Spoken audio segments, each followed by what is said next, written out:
ইসরায়েলের প্রধানমন্ত্রী Benjamin Netanyahu বলেছেন, ইসরায়েল ইরানের ওপর পরিচালিত অভিযানে তাদের মূল লক্ষ্য অর্জনের খুব কাছাকাছি পৌঁছে গেছে, বিশেষত দেশটির ব্যালিস্টিক ক্ষেপণাস্ত্র কর্মসূচি ও পারমাণবিক স্থাপনার ওপর ব্যাপক ক্ষতি সাধনের ক্ষেত্রে।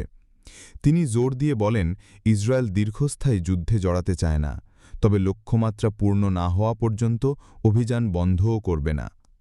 যুক্তরাষ্ট্রে সমন্বিত বিমান হামলার পর নেতানিয়াহু বলেন, হামলায় অত্যন্ত গুরুতর ক্ষতি হয়েছে। তার দাবি, ইসরায়েল হুমকি দূর করছে এবং ইরানের পারমাণবিক কর্মসূচিকে থামিয়ে দিচ্ছে। নেতানিয়াহু বলেন, ইরানের পারমাণবিক কর্মসূচি এবং ব্যালিস্টিক ক্ষেপণাস্ত্র তৈরির ক্ষমতা ইসরায়েলের অস্তিত্বের জন্য সরাসরি হুমকি।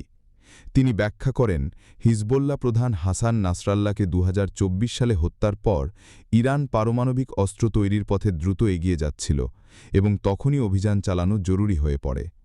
একই সাথে তিনি জানান, ইরান প্রতি মাসে ৩০০ ব্যালিস্টিক ক্ষেপণাস্ত্র তৈরির পরিকল্পনা করছিল এবং গত ১০ দিনে দেশটির অর্ধেকের বেশি ক্ষেপণাস্ত্র উৎক্ষেপণ কেন্দ্র ধ্বংস করা হয়েছে।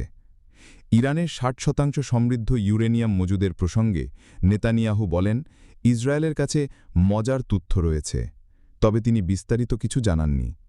তার মতে, এই মাত্রার ইউরেনিয়াম পারমাণবিক অস্ত্র তৈরির পথে গুরুত্বপূর্ণ ধাপ এবং এর কোনো বেসামরিক ব্যবহার নেই। নেতানিয়াহু এ অভিযানে যুক্তরাষ্ট্রের প্রেসিডেন্ট ডোনাল্ড ট্রাম্পের ভূমিকার প্রশংসা করে বলেন, তিনি আগেই ট্রাম্পকে হুমকির ব্যাপারে সতর্ক করেছিলেন এবং ট্রাম্প আমেরিকা, মুক্ত বিশ্ব এবং সভ্যতার জন্য সঠিক কাজটিই করেছেন।